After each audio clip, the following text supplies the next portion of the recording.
Hello great മീഡിയസിലേക്ക് സ്വാഗതം. മമ്മൂട്ടി അടൂർ ഗോപാലകൃഷ്ണൻ ചിത്രം എപ്പോൾ ഷൂട്ട് തുടങ്ങുന്നു എന്നുള്ള അപ്ഡേറ്റുകൾ പുറത്തു വന്നിരിക്കുകയാണ്. നമ്മളേവരും കാത്തിരിക്കുന്ന ഒരു ചിത്രം തന്നെയാണിത്.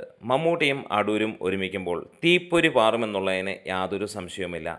ഈ രണ്ട് പ്രതിഭകൾ ഒരുമിച്ചപ്പോഴൊക്കെ നാഷണൽ അവാർഡുകൾ വാരിക്കൂട്ടിയത് നമുക്ക് കാണാൻ കഴിഞ്ഞു.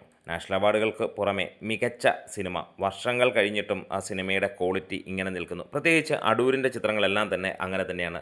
പലർക്കും പറയാം അദ്ദേഹത്തിൻ്റെ സിനിമകൾ കണ്ടാൽ മനസ്സിലാവില്ല എന്നുള്ളത്. കാരണം പൈങ്കിളി സിനിമകളിലൂടെ കടന്നു പോകുന്ന ആളുകൾക്ക് പലർക്കും അങ്ങനെയൊക്കെ തോന്നാം എന്നുള്ളത് തന്നെ എടുത്ത് പറയാം. പക്ഷേ അടൂർ ചെയ്തു വെച്ചിരിക്കുന്ന നിർമ്മാല്യം പോലെയുള്ള ചിത്രങ്ങളും അല്ലെങ്കിൽ മതിലുകൾ പോലെയുള്ള ചിത്രങ്ങളൊക്കെ വർഷങ്ങൾ കഴിഞ്ഞിട്ട് കണ്ടു കഴിഞ്ഞാലും ഒരു കാര്യം ഉറപ്പിക്കാം, അതിന് ഒരു പുതുമയുണ്ടാകുമെന്നുള്ളത് തന്നെയാണ്. ഏത് കാലഘട്ടത്തിലുമുള്ള ആളുകൾ കണ്ടു കഴിഞ്ഞാൽ ഒരുപക്ഷെ അദ്ദേഹം 70കളിലൊക്കെ ചെയ്തിരിക്കുന്ന ചിത്രങ്ങൾ ഈ 2025ലും അത്ര മനോഹരമായി നിൽക്കുന്നതിൻ്റെ കാര്യം അതുതന്നെയാണ്. 16ഓളം അവാർഡുകൾ വാരിക്കൂട്ടി, ഒപ്പം ഫാൽക്കെ അവാർഡുകളുമൊക്കെ ഉള്ള ഒരു വ്യക്തി തന്നെയാണ് അടൂർ ഗോപാലകൃഷ്ണൻ. അദ്ദേഹത്തിൻ്റെ പുതിയ ഒരു ചിത്രം വരുമ്പോൾ അത് പ്രത്യേകിച്ച് മമ്മൂട്ടി എന്ന ആ ഒരു അതുല്യ പ്രതിഭയെ വെച്ചിട്ടുള്ള ചിത്രമാകുമ്പോൾ അതിഗംഭീരമാണ്. സിനിമയുടെ ഷൂട്ടിംഗ് ഡിസംബറിൽ തുടങ്ങുന്നു എന്നുള്ള വാർത്തകൾ തന്നെയാണ് നമുക്ക് പുറത്തു വന്നിട്ടുള്ളത്. 20-25 ദിവസമായിരിക്കാം സിനിമയുടെ ചിത്രീകരണം. എറണാകുളം ഒരു പ്രധാന ലൊക്കേഷനായിട്ട് നടക്കുന്ന ഈ ഒരു സിനിമ വലിയ പെട്ടെന്ന് തന്നെ നടക്കുന്ന ഒരു ചിത്രം തന്നെയായിരിക്കും. പാട്രിയോട്ട് എന്ന ചിത്രത്തിനകത്തിലാണ് മമ്മൂക്ക അഭിനയിച്ചുകൊണ്ടിരിക്കുന്നത്. അതിനിടയിൽ ചത്താപ്പച്ച എന്ന ചിത്രത്തിലെ ക്യാമിയോ റോളും കംപ്ലീറ്റ് ചെയ്ത് മികച്ച രീതിയിൽ തന്നെ മമ്മൂക്കയുടെ അടുത്ത പടത്തിലേക്ക്, അതായത് നിതീഷ് സഹദേവൻ്റെ ചിത്രത്തിലേക്ക് ചേക്കേറാനും പോവുകയാണ്. പാട്രിയോട്ട് ജനുവരിയോടെ ഷൂട്ടിംഗ് എൻഡാകും എന്നുള്ളതാണ് അറിയാനുള്ളത്. മമ്മൂക്കയുടെ പോർഷൻസൊക്കെ ഏറെക്കുറെ തീർന്നിരിക്കുന്നു. ഇനി എല്ലാവരും കൂടെ, മമ്മൂട്ടി, മോഹൻലാൽ തുടങ്ങിയവരെല്ലാവരും കൂടെ ചേർന്നിട്ടുള്ള ഒരു കോമ്പിനേഷൻ അല്ലെങ്കിൽ കുറച്ച് കോമ്പിനേഷൻ സീൻസാണ് പെൻഡിങ് ഉള്ളത്. അതിനിടയിൽ ഈ ഒരു ചിത്രം പൂർത്തീകരിക്കുമെന്നുള്ളത് നമുക്ക് ഉറപ്പിക്കാനും കഴിയും.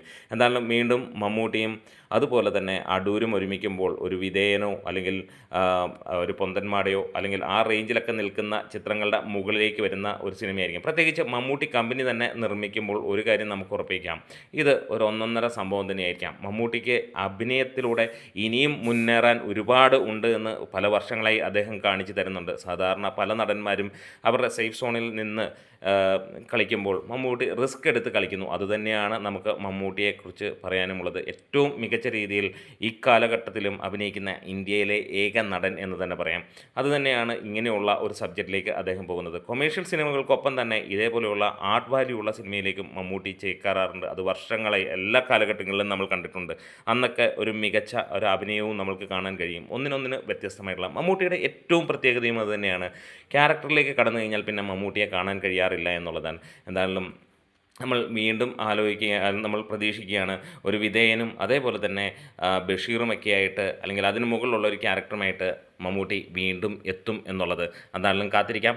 സിനിമ ഒരു മാസത്തിനുള്ളിൽ തന്നെ ഷൂട്ടിംഗ് തീരും. പിന്നീട് വലിയ രീതിയിൽ നമുക്ക് റിലീസ് ഒരുപക്ഷെ നീണ്ടേക്കാം. കാരണം പല അവാർഡ് അങ്ങനെയാണല്ലോ അടൂർ സിനിമകളുടെ എല്ലാം നമ്മൾ കാണാറുള്ളത്. അന്താരാഷ്ട്ര ചലച്ചിത്ര മേളകളിലുമൊക്കെ പ്രദർശിപ്പിച്ചിട്ടായിരിക്കാം വരാറുള്ളത്. എന്തായാലും കാത്തിരിക്കാം. അപ്പോൾ ഷൂട്ടിങ്ങിൻ്റെ അപ്ഡേറ്റുകൾ വന്നിരിക്കുന്നു. ഇനിയും എന്നാണ് ഡേറ്റ് എന്നുള്ളത് മാത്രം അറിഞ്ഞാൽ മതി. നമ്മുടെ വീഡിയോസ് ഇഷ്ടമെങ്കിൽ സപ്പോർട്ട് ചെയ്ത് തരണം ഗ്രേറ്റ് മീഡിയാസ്.